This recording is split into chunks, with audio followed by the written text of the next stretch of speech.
इतिहास में उलट करके देखिए आप, 90 के पहले अगर पोखर में कुत्ता पानी पी लेता था तो उसको नहीं बेगलाया जाता था। अगर कोई दलित का बेटा अगर पानी पेट बुझाने के लिए पानी ले लिया तो उसको बांध के पीटा जाता था कि मेरा पोखर का पानी छुआ गया। ये हालात 90 के पहले था। खटिया पर बैठने नहीं देता था, पैर में चप्पल पहन करके के राजा महाराजा के इलाका से आप नहीं जा सकते थे। मंदिर में पूजा करना है तो सारा गांव पूजा कर लेगा, तो आपको 7 बजे रात के आपके लोग पूजा करने का काम करेंगे। तो इस तरीका की बातें करने का मतलब था, इससे मुक्ति तो कम से कम मिला। आज के बिहार विधानसभा चुनाव दहलीज पे है, अभी सभी पार्टियां अपने अपने तैयारियां में जुटी हुई है। बता दूं कि बिहार सरकार के पूर्व मंत्री शिवचंद्र राम जी पहुंचे हुए हैं रामगढ़ महुआ में, पूर्वी चंपारण में। जानते हैं इनसे क्या कहेंगे, चुनावी मुद्दा इस साल कैसे लड़ाई की इन लोग लड़ेंगे, इन्हीं से जानते हैं। सबसे पहले आपका सर बहुत बहुत स्वागत है।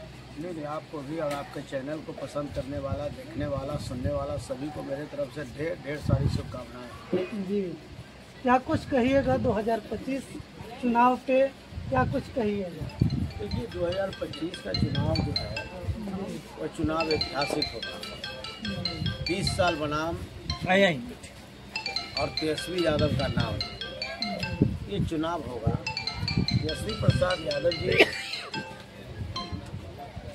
का जो कार्यक्रम है, इस कार्यक्रम को हम लोग गाँव तक ले जाने का काम। अभी आपने देखा है कि पटना से मैं आया हूँ और रविदास समाज की बस्ती में मैं आया हूँ, रविदास भाइयों से मिलने आया हूँ और रविदास भाई को ये बताने के लिए आया हूँ कि हमारी जो ताकत थी, जो हमारी शक्ति थी, इस ताकत को ये देश चलाने वाले जो बेईमान जो है, जो देश में बैठा हुआ है गद्दी पर, देश के प्रधानमंत्री और बिहार के मुख्यमंत्री है, हम दलितों की ताकत को कमजोर किया है। संविधान के आधार पर और संविधान में आरक्षण के आधार पर आज हमारे लोग, चाहे वो कर्मचारी बने, चाहे वो पदाधिकारी बने, चाहे वो मुखिया बने, सरपंच बने, पंचायत समिति बने, जिला परिषद बने या विधायक बने और एमपी बनने का काम किया। इस संवैधानिक ताकत को भारतीय जनता पार्टी के लोगों ने हमारे आरक्षण को खत्म करने की साजिश कर,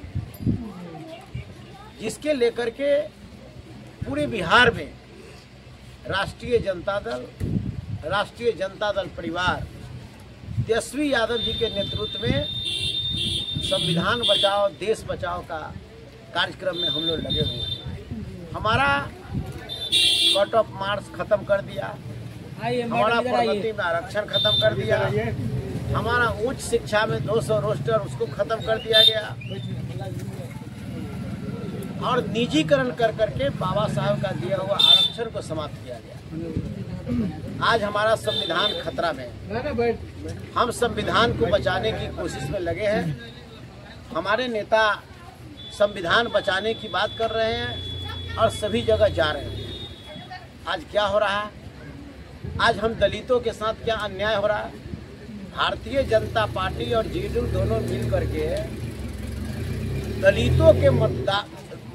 दलितों का मत उसके मतदाता सूची से हटाने की साजिश कर रही है। मैं बधाई देता हूं तेजस्वी यादव जी को, जिन्होंने इस कारवा को लेकर के सड़क पर उतरने का काम उन्होंने किया।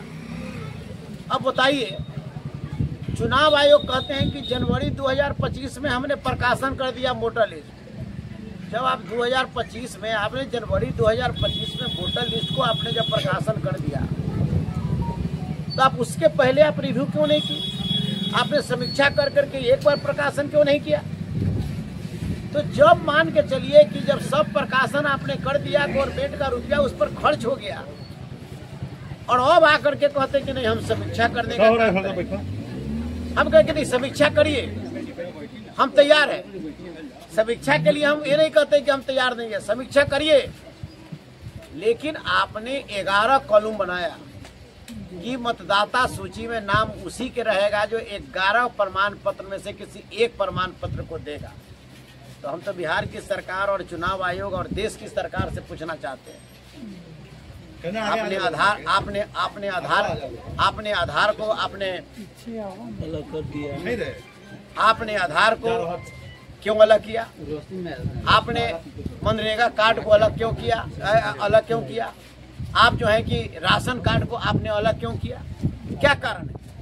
जबकि आधार कार्ड से लोन लेने जाइए तो आधार कार्ड, खाता खुलाने जाइए तो आधार कार्ड, नौकरी के लिए अप्लाई करने जाइए तो आधार कार्ड, आपको जो है कि आप नौकरी में जाइए तो आधार कार्ड, आपको पेंशन लेना है तो आधार कार्ड, आपको जो है कि किसी प्रकार का बिहार का कोई योजना आपको लाभ लेना है तो आधार का जरूरत है। तो आपने आधार से वंचित क्यों किया? अब बिहार की सरकार और चुनाव आयोग कहती है कि बिहार में आधार बहुत गलत बन गया। तो बिहार में आधार गलत बन गया तो आपका सिस्टम क्या काम कर रहा है? देश की सरकार आप हैं, राज्य की सरकार आप हैं, सारा सिस्टम आपका है, CBI, CD, CID है, टोटल चीज आपका है, दरोगा पुलिस प्रशासन आपका है। कौन लोग हैं? किसके कहने पर इस तरीका का घटना हुआ? काहे ऐसा घटना घटा? तो ऐसे परिस्थिति में हमारा एक कहना है कि कहीं न कहीं हमारी शक्ति और हमारी ताकत मान लेते हैं कि अति करने के लिए इस तरीका की बातें की जा रही हैं। अच्छा देखिए, अभी आप पूर्वी चंपारण के महादलित बस्ती में आए हैं। यहाँ के दलित बस्ती में देखा जाता है काफ़ी बच्चा है जो नहीं पढ़ पाता है और उतना अच्छा व्यवस्था सरकारी स्कूल में नहीं होता है। क्या कुछ कहिएगा? देखिए, सबसे ज़्यादा अगर इस 20 साल में ठगाने का काम कोई किया है तो वह दलित समाज के लोग ठगाने का काम किया है। मैंने अभी देखा है दलितों की बस्ती में भर ठेकुना कहीं कहीं पानी भी जमा हुआ है, नाला का व्यवस्था नहीं है, इंदिरा आवास का व्यवस्था नहीं है। बहुत ऐसे बूढ़ा बूढ़ी हमारे लोग हैं, उनको जो है कि 70 साल हो गया और आज तक उनका बूढ़ा बूढ़ी का पेंशन नहीं मिला। गरीब है, गरीब का घर नहीं बनता है और अमीर का घर बन जाता है। तो ये तमाम चीज़ों पर भी बिहार सरकार की फिसंडी नियम है और बिहार के सरकार के कर्मचारी और पदाधिकारी के मिली भगत से जो विचारधारा गरीबों के प्रति है वो उसके तक पहुंच नहीं पाता है। अच्छा देखिए, आपका सरकार बनेगा तो क्या व्यवस्था ऐसा कीजिएगा दलित बस्ती में से कि लोग पढ़ पाए और आगे बढ़े? देखिए, हमारी सरकार बनेगी तो हमारे नेता ने कहा है कि हमारी सरकार बनेगी तो प्रत्येक महिलाओं का हम 2500 रुपया हम उसके खाते पर भेजेंगे। माने अगर एक घर में 10 महिला है तो 200 के एक बार 2500 रुपया मिलेगा। 500 रुपया में गैस सिलेंडर देंगे। बूढ़ा बूढ़ी पेंशन, मुस्माती पेंशन हम 1500 रुपया करेंगे। और जो है कि 200 यूनिट बिजली गरीब गुरबा फ्री में जलाएगा, उसका बिल नहीं लेंगे। और कई बार 10 से 20 लाख बेरोजगारों को रोजगार देंगे। बिहार में उद्योग धंधा स्थापित करेंगे। हर व्यक्ति के घर में एक कम से कम कामगार लोग पैदा करेंगे। हर व्यक्ति के घर में एक व्यक्ति रोजगार में रहेगा। इसकी बात हम लोग जो है कि करने के लिए कर रहे हैं। और यहाँ तक कि शिक्षा का बात, तो इस देश में पहला नेता लालू जी हुए जिन्होंने 1 रुपया दलितों को स्कूल जाने के लिए उन्होंने शुरू किया। उन्होंने खिचड़ी परंपरा को शुरुआत की कि भर पेट खाओ और कहने का मतलब स्कूल में, कहने का मतलब पढ़ने जाओ। ये बात उन्होंने की। और लालू यादव जी के ज़माने में गरीबों का बोलने का ताकत मिला, गरीबों के बोलने की शक्ति मिली। गरीबों को उन्होंने ब्लॉक दिखाया, गरीब को उन्होंने थाना दिखाया, गरीब को बोलने की शक्ति दी। लालू प्रसाद यादव जी ने ऐतिहासिक काम किया। गरीब रथ चलाने का काम किया। जो कूली जो है उसको 4th ग्रेड की नौकरी रेल मंत्री रहते हुए दिए। 90,000 करोड़ का मुनाफा लालू यादव जी ने रेल में देने का काम किया। और सबसे बड़ा काम लालू जी ने किया कि बिहार यूनिवर्सिटी को बाबा साहब भीमराव अंबेडकर यूनिवर्सिटी उन्होंने बनाने का काम किया। अच्छा देखिए, आप ही को जाति से आते हैं।